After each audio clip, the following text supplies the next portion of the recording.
Pushkin.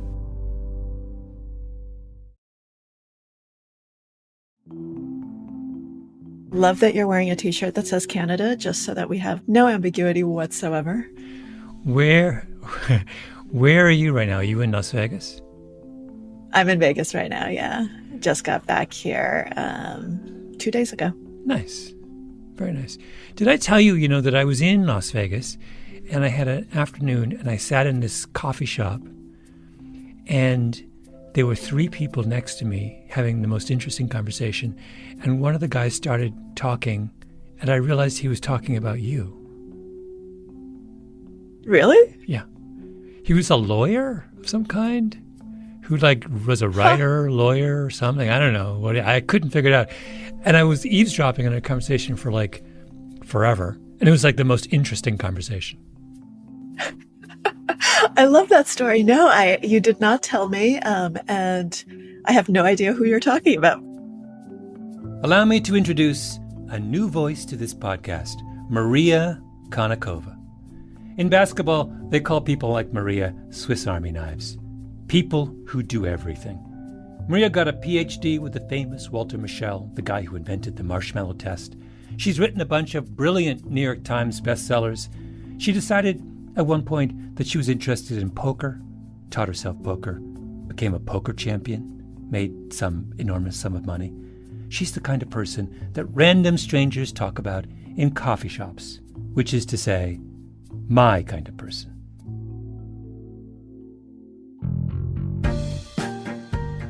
I'm Malcolm Gladwell. You're listening to Revisionist History, my podcast about things overlooked and misunderstood.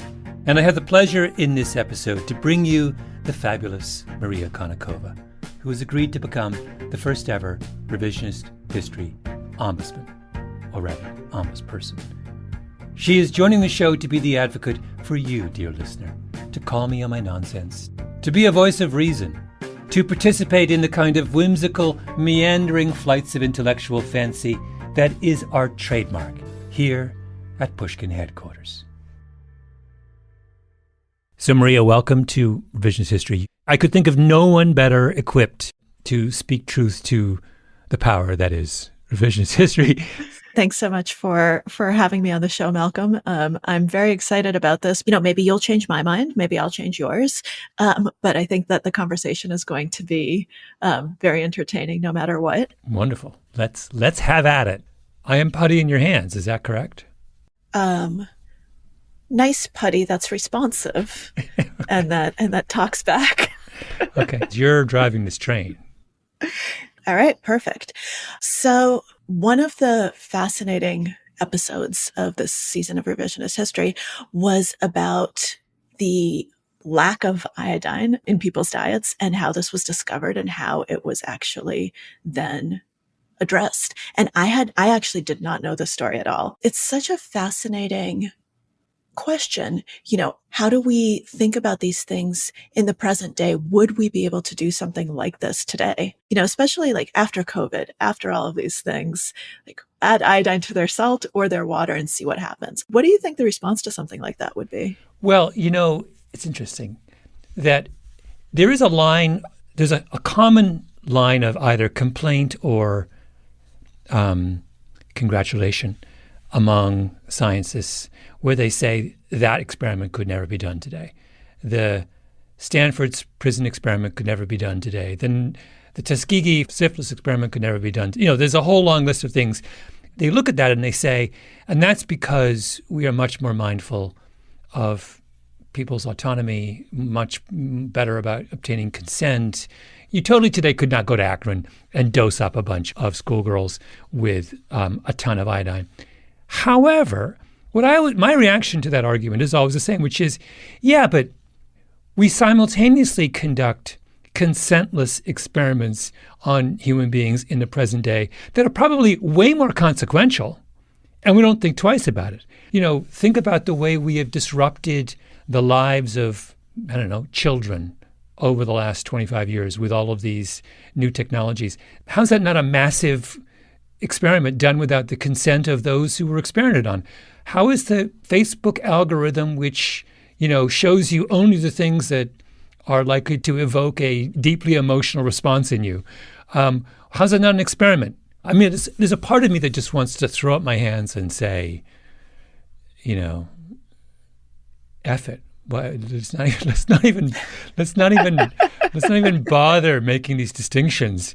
Once we've conceded that all these experiments can go on, let's just declare them experiments and let people pick and choose the one they want to be a part of. I think there's something to that, especially because, at least with the iodine, right, there was scientific evidence for the test, right? There was a reason why they did it. There was a huge body of evidence behind this.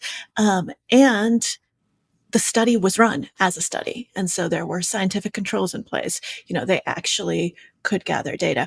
Whereas with a lot of these other things, it becomes a natural experiment, which is obviously messy, has a lot of unintended consequences. And I mean, there are a lot of different questions there. I'm actually curious about flipping it around where you have something like fluoride, right, which is another additive that's put in our water. And last year, I don't know if you were following this, but in a town in Vermont, it turned out that a town official for over a decade had been lowering fluoride levels below the accepted minimums because he thought that it was a government conspiracy, fluoride in your water, bad. And he resigned, and it was a big outrage, and everyone was outraged that their water wasn't being properly fluoridated, that they actually weren't getting the numbers that they needed for dental health, cavities, etc. I just did think that it was such an interesting counterpoint because normally it's, don't add anything, right? I don't want anything added that I don't know about. I want natural salt. I want natural water. I don't want you adding anything, big pharma, big government, big, etc.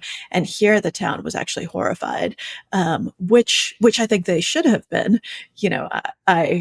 I'm biased. I think there's good evidence that adding fluoride to water is a good thing, that adding iodine to salt is a good thing, and that when things are good for our health and we're not going to get them in any other way, that this is a great way of doing it. But a lot of people disagree. Well, I wonder, are they responding to the fluoride? Are they responding to what they see as the official abusing his position? Right. You can, it's maybe it's a bit of both, or you could see people who might ordinarily be indifferent to fluoride just getting pissed off over this issue. This guy's like, you're not allowed to do that, sir. Hold on. It's time for a short break. When we come back, we'll talk more about how salt and revisionist history are changing lives, and also the infamous Minnesota starvation study.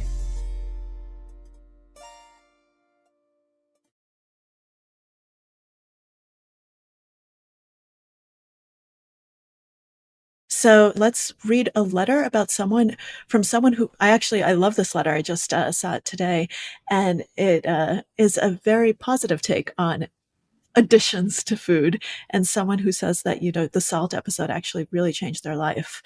So this is from Mary P. And she writes that it was a crazy, awesome coincidence that I was listening to this episode around the same time my doctor felt a nodule on my thyroid.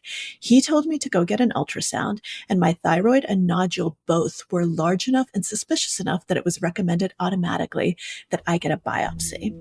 So she went for her first biopsy, and the results came back inconclusive, and I'm going to continue reading her letter. They sent another slide for genetic testing. Meanwhile, I bought some iodized salt and started cooking with it. I had switched to kosher salt and other fancy salts over the past few years, and I'm an avid at-home cook. We also live in the Midwest. I used iodized salt in moderation, of course, and thought nothing more of it. Well, I went back for my biopsy, and they took new ultrasound images of my thyroid. This was about 2 to 3 months after my original ultrasounds and biopsies. The ultrasound tech was asking me many questions and seemed confused, but kept to himself. The doctor came in and told me to sit up.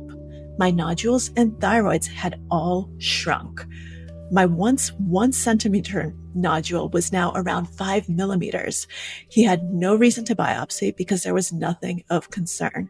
In fact, he would not biopsy it. No surgery, just a follow-up scan in a year. Hallelujah. I told him my theory about the iodine, and he said that very well could have been what shrunk everything. I asked if the cancer could be in there just smaller. He scoffed at me and said no. What a great letter, right? Wow. For all of those who doubt the healing power of revisionist history, I present you this letter. We don't just rile up our listeners, we save lives. This is a resounding endorsement of 8 years of revisionist history. And those types of coincidences are great, right? That you hear something and it actually has such an impact. That would have been a life-changing thing for her to have no thyroid function, half her thyroid function for the rest of her life. That's a huge thing. Yeah. It's a reminder. This is one of these weird things, like 100 years ago, what she's describing was commonplace. In fact, this is a little fact in that episode that I can never get over my head is if you went to parts of the world that were iodine deficient, some extraordinarily high percentage of the population had these massive goiters on their neck. And like that was just part of the experience of going to the Swiss Alps, or part of the experience of going to somewhere around the Great Lakes was you'd walk into a small town and, whatever, quarter of the people had big grapefruit-sized masses on their necks. It's just so strange. No, it's crazy how little we still know about nutrition, right? Nutrition is complicated. And I think that's one of the reasons why people still have, so many questions, so many issues, why we go back and forth with nutritional advice, because the body's a complex thing, right? It's a complex machine. And it's very difficult oftentimes to know, like, this is the recommendation and it will always be the recommendation. And also, it's hard. This is sort of what brings us to the Minnesota starvation experiment, which I'm sure we're going to talk about. But one of the big impetuses for that is that one of the reasons we know so little about nutrition is that it's impossible to test hypotheses about nutrition, because how do you do it, right? Like if you think about something as simple as, does drinking alcohol harm or help your health? Right. That's a question that's been relevant for as long as human beings have drunk alcohol. So thousands and thousands and thousands of years. We're still arguing about that. And the reason we're still arguing about it is it's virtually impossible to design a study which would satisfactorily answer that question. So there have been studies which say people who drink wine in moderation seem to live long, healthy lives. But the problem is that people who drink wine in moderation are people who otherwise live moderate, healthy lives, right? They're like, they're villagers in the south of Italy who are getting an enormous amount of exercise and living in bucolic surroundings. So you just don't know, are they living long, happy lives in spite of their wine consumption or because of it, right? Simultaneously, you see these. So you can read. It's just incredible to me. I just read the other day, like there's a new line of thinking which says, all alcohol is basically like really bad for you and should be avoided. I saw that, yes. I have no idea what to make of that. Like, I don't even know, how do they reach that conclusion? It's just that idea that we could be in 2023 and still be incapable of answering these questions with any degree of accuracy is fascinating to me. Yeah, it's totally crazy. It's so funny that you mentioned red wine, which is, or alcohol in general. One of the first studies I ever worked on as a journalist who kind of is interested in these questions forever ago was on resveratrol. Oh, yeah. When it first came out, like the data that, oh my God, resveratrol makes you live longer. And everyone was saying, great, drink red wine. It's amazing. Then a few years later, we find out that the quantity of resveratrol you'd need is just so much higher than you would ever get. And it goes back and forth. And I've seen that one question just go in circles for, almost 20 years now, and we just have no idea. Do you remember? Were they giving rats large doses of? Yes. Oh, that was the thing. Exactly. That was exactly it. It was rodents and red wine. So the only thing we can say for certain is that within the rat population, those who enjoy a good bottle of wine every night are going to live a little longer. So I think that this is a good segue point. People who were not drinking any wine were taking part in the starvation study that was part of this season of Revisionist History. So, first of all, that study, let's just kind of recap it very quickly. we're talking actual starvation, like the number of calories that these men, so it was all men, right? It was all young, relatively healthy men who were, for one reason or another, not in the military, not serving abroad during World War II. And they were all, brought to this place to try to control, because as we've just talked about, it's really difficult to control food intake, to try to control it as much as possible, to try to do their part for the war effort, to see how starvation affects the body. Is that a fair summary? Yes, exactly. Because the only thing I would add is the impetus was, this was in the middle of the war, and the feeling was that by the end of the war, one of the biggest problems the world was going to face was that millions of people around the world had suffered prolonged malnutrition throughout the conflict, and we didn't know how to help them. We honestly had no idea. If someone has been malnourished for a year and a half, what is the best way to nurse them back to health? And literally, we had people at the time didn't have the slightest clue, right? So they were trying to answer that question with some, or at least get some information about that. So the stakes here were huge.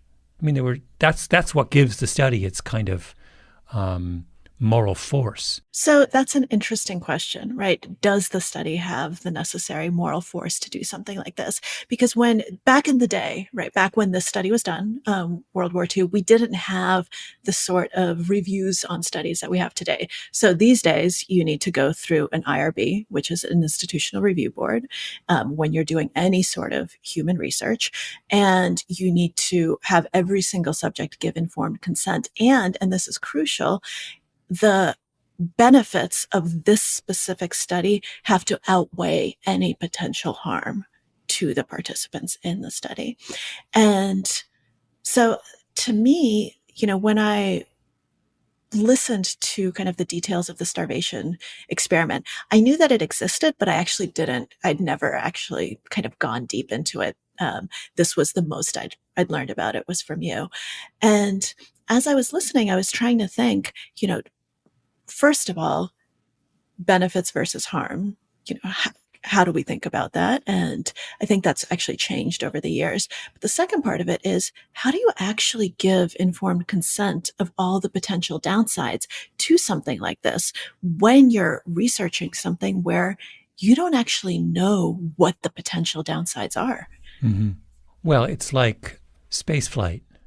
You're sending an astronaut to the moon.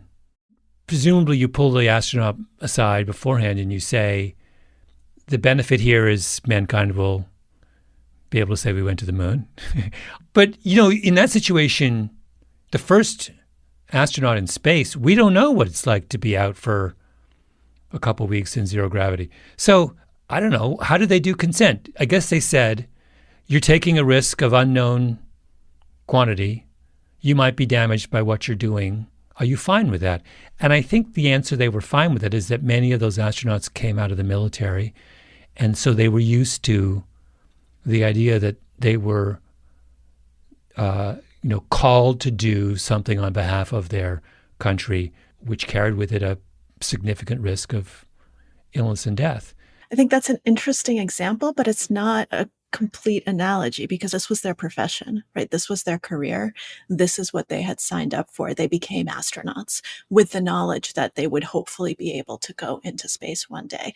Whereas these study participants were just ordinary men who were called upon by their patriotic feelings and said, do you want to do your patriotic duty? That's a lot of pressure, and that's not your life. This is not something that's your career. You're being asked to do something that's just totally out of the ordinary. Wait, are you a Minnesota starvation experiment skeptic? Do you not think it should have been done? No, I'm someone who wants to push back, though, and to question how it was done and whether they could potentially have ever given informed consent to something like this, especially given what we know now about the longitudinal long-term effects about starvation. Back then, the term epigenetic, I don't think even existed. Mm-hmm. People did not know kind of what the interaction of genes and environment is. Today, we actually know that starvation has lifelong consequences. They actually change the methylation patterns of your genes, of your genome, and that there's actually, a lot of damage that is going to be done for your entire life. And the funny thing is, a lot of the data, the best data that we have on this, didn't come from the starvation experiment, but actually happened from a natural experiment that came at the exact same time, more or less contemporaneous, which was basically the Dutch hunger winter. This was also during World War II. There was a huge famine in the Netherlands because there was a blockade by the Nazis and thousands of people died. I think something like 20,000 people ended up dying. But at the same time, there were a bunch of women who were pregnant, and doctors were taking all of the measurements that you would normally take during pregnancy, but these women happened to be starving. And then they ended up following the women and the babies for their lives, and actually got an amazing amount of data on what starvation does to the body. In that instance, what does it do?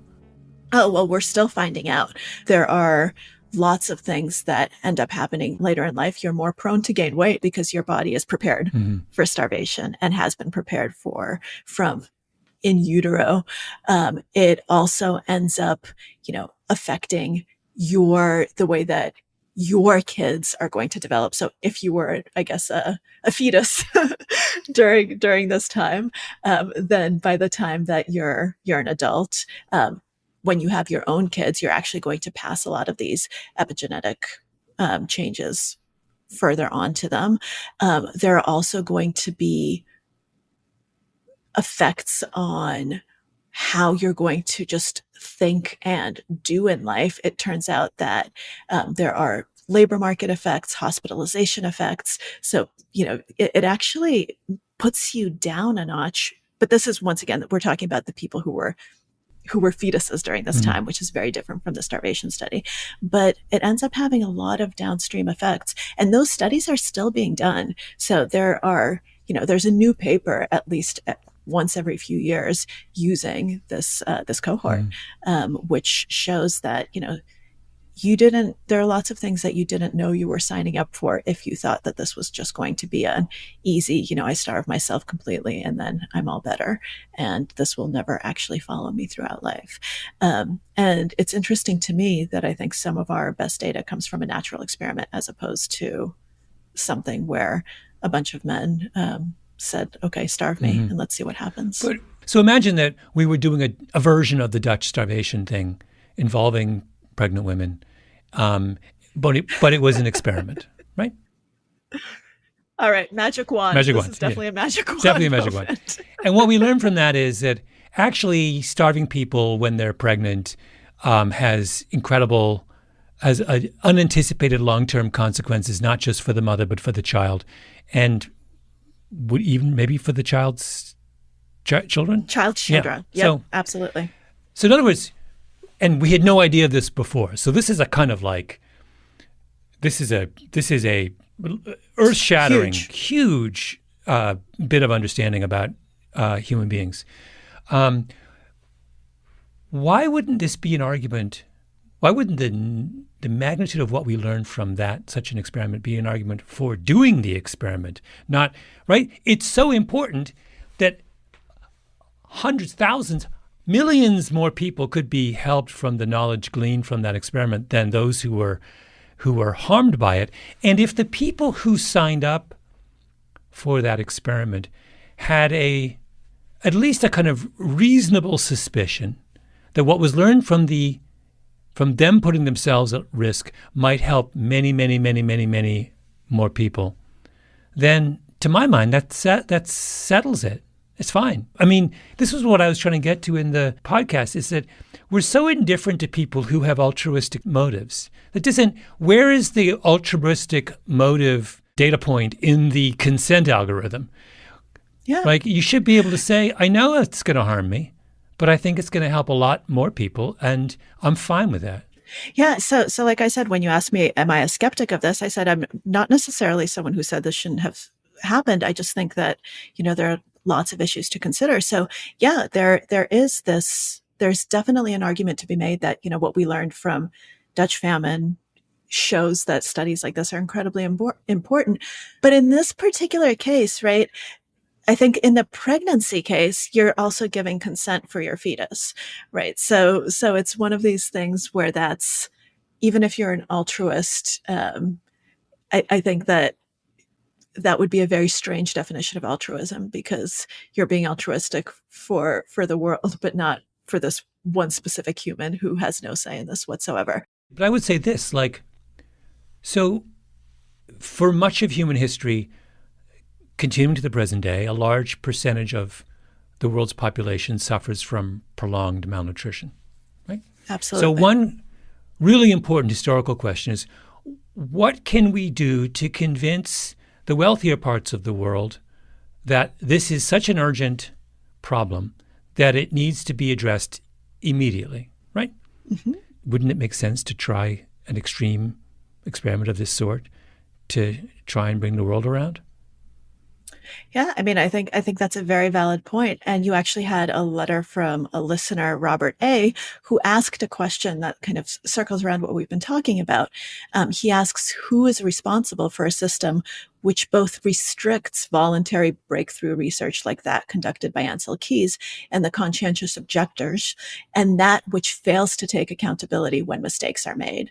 So that's, I think, an interesting question, because you do have those two sides of it. So we do have a system that now does restrict that kind of breakthrough research quite often. I mean, when I was in grad school for psychology, and I needed to do an experiment that had deception, I couldn't get it approved. I had to jump through so many hoops. And eventually, with the support of all the senior faculty in the psychology department, it was just a silly thing. It wasn't even a major deception study, but we couldn't tell them that we were studying self-control, right? Because that would actually have defeated the purpose of the entire study. And how many studies are not done because of that? So that's kind of the one side of it. But on the other hand, there's a reason for all of these safeguards, because you have things like the Stanford Prison Experiment, right? You have things like Tuskegee. You have things that really cross the line without informed consent, with deception, with a lack of understanding of what was going to happen. I mean, one nutrition study that was done, I don't know if you remember this one, but it was done in Washington on some young men who were working, around DC at the time. And they agreed to be poisoned. They went to the congressional cafeteria, and their diet was very strictly controlled. And they were just trying to figure out how different food additives work. And some of them got incredibly sick because it turns out that they were eating very toxic amounts of things they should not have been eating. So that was a study gone a bit off the rails when it comes to nutrition. But so you have those two extremes, and how do you weigh that? How do you balance that? How do you, not in retrospect where we can say, okay, this is what we learned from this study and it was really good, but before it happens, how do we think about that? How do we walk that line? Yeah, I will say that there is one area on this where I'm I've been talking so far about how I tend to be pretty laissez-faire about giving researchers the freedom to do things that are a little bit risky. Or there's another area though where I'm on the exact opposite side of the fence. And what am I referring to? Patience, Grasshopper. When we come back, more from my conversation with Maria Konnikova.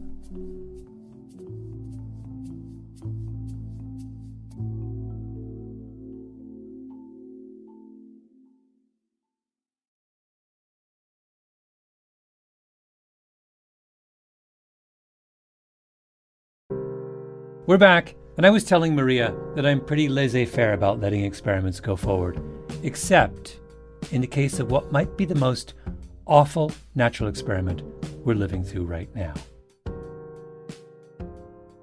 I am incredulous at the idea that thousands of pages of text and hours of argumentation is spent on the ethics of one medical experiment or another. And at the same time, we are,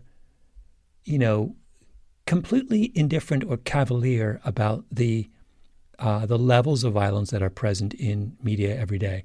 Now, there have been moments, every now and again, periodically, there are moments where various interest groups get upset about depictions of violence on television. It was a big deal, I think, in the 70s, for example, and then it sort of went away. And then the people who were complained about this got painted as kind of buffoons or as naifs who are in the middle of nowhere. And, I don't want to give it away, but I had in the course of an episode of I'm doing in this upcoming season where I have these long conversations with trauma surgeons who deal with gunshot wounds.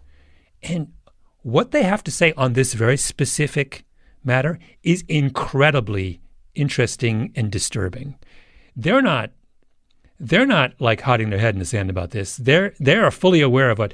The people who have I believe, a morally objectionable position are the people in Hollywood, many of whom are self-described liberals who will go on and on and on about the terrible need for gun control in America and how outrageous all the Second Amendment people is. And meanwhile, they're making movies where like 20 people are slaughtered in the first 15 minutes. Like, I'm sorry, this is just like completely incomprehensible behavior, right? It just drives me nuts.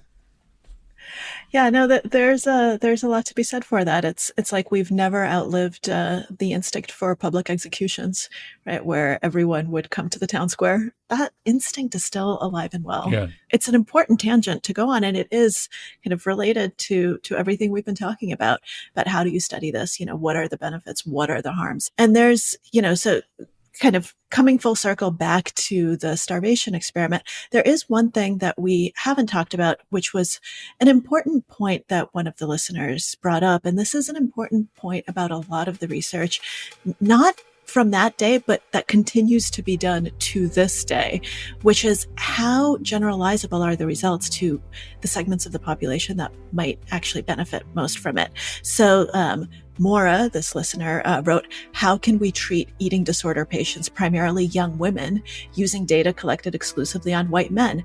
How can we use this to study the impact of dieting and weight loss when dieting is more prevalent and pressured upon among women? How can we use this to study obesity when non-Hispanic Black adults and Hispanic adults have the highest prevalence of obesity in the United States?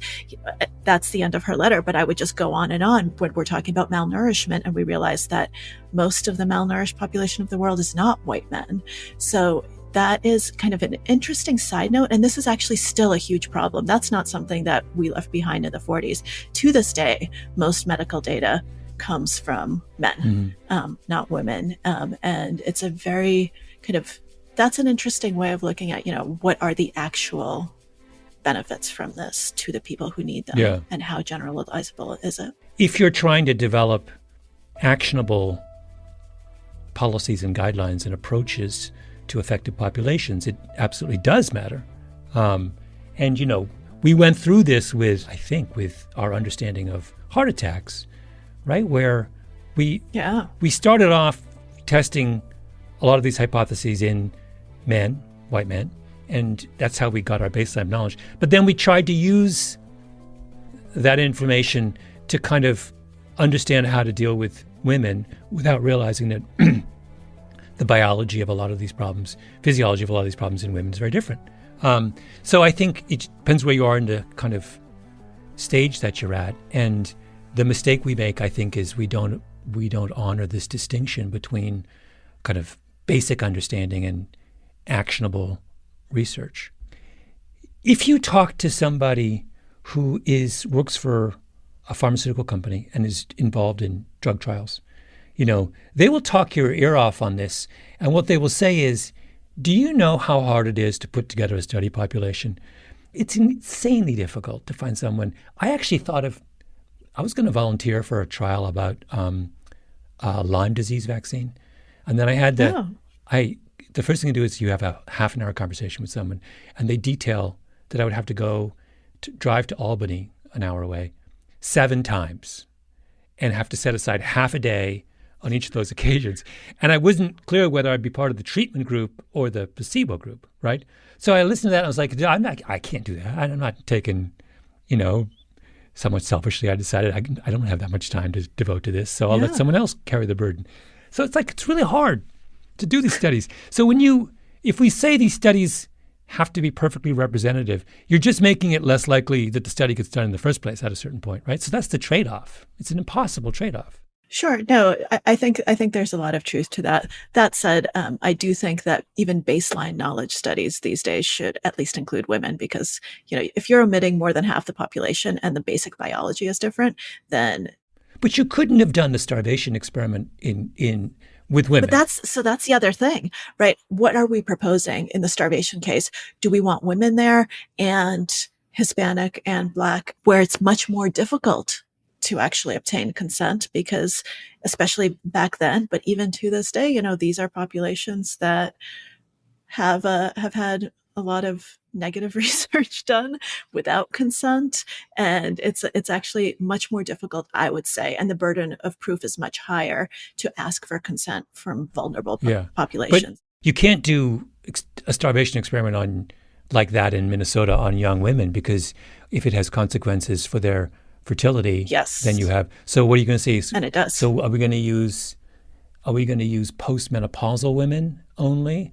But that brings up a whole different set of issues, because now you have an older population that's going to be less susceptible to whatever risks you're exposing them to. It's tricky. This reminds me, we talk in the season about magic wands, experiments we could do if we could wave a magic wand. This one doesn't actually require a magic wand, although it would be very hard to do in the real world. But you mentioned that natural experiment in Holland, which gave us information that would have been almost impossible to get otherwise in a formal experiment. And it goes to the larger point that this is the great thing about natural experiments, is that when you can find a good one, they almost invariably tell you stuff that you could never find out otherwise. They're incredibly productive kind of experiment.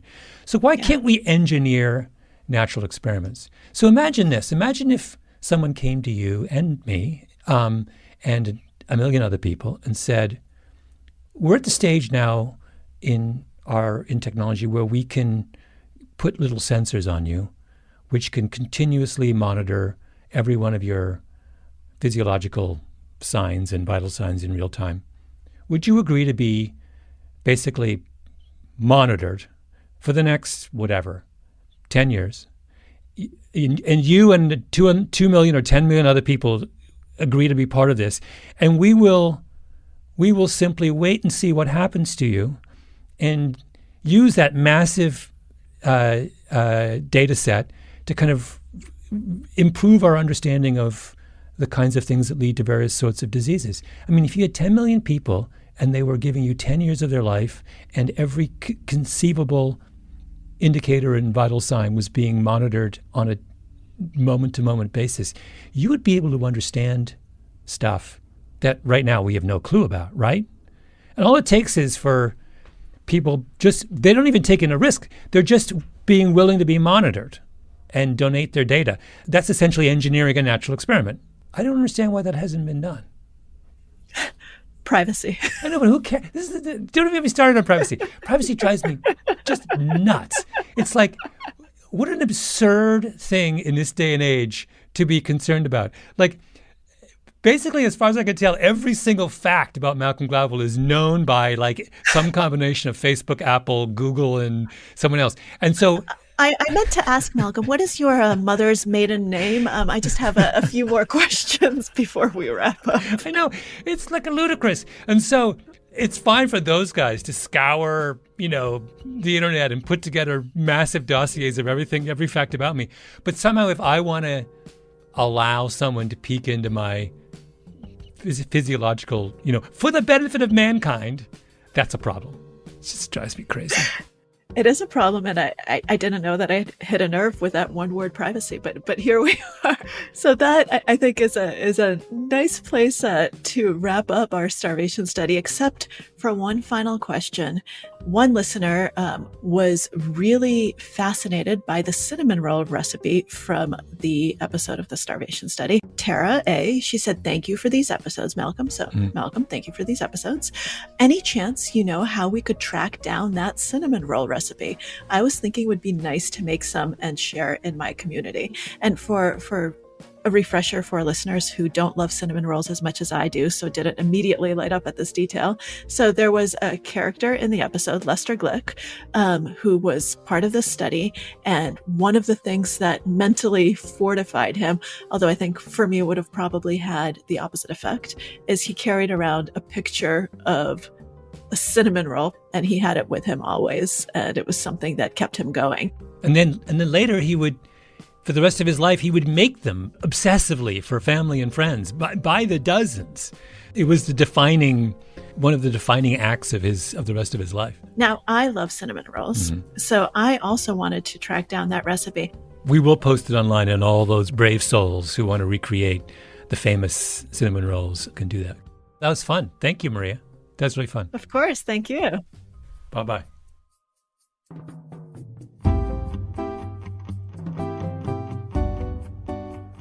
Maria, thank you so much for agreeing to take on the role of Revisionist History's inaugural ombudsperson.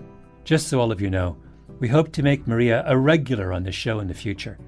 You may have thought she went easy on me this time. Let me just say I have no expectation that will ever happen again. Oh, if you're wondering why I said it takes bravery to make the cinnamon rolls, let's just say the recipe involves, among other things, mashed potatoes. Go to our website and see for yourself. And thank you to the Glick family for sharing that with us. Maria will be back soon, so send your questions, your challenges, your gripes, and your stories to all of us at revisionisthistory.com. Revisionist History is produced by Lee Mengistu, Amy Gaines, Kiara Powell, and Jacob Smith. Our showrunner is Peter Clowney. Original scoring by Luis Guerra, mastering by Sarah Bruguiere, and engineering by Nina Lawrence. Fact-checking by Kishelle Williams. Special thanks to Julia Barton. Subscribe to Pushkin Plus to hear all our episodes of Revisionist History ad-free. And as of this year, get our shows 2 weeks earlier than the rest of the world. I'm Malcolm Gladwell.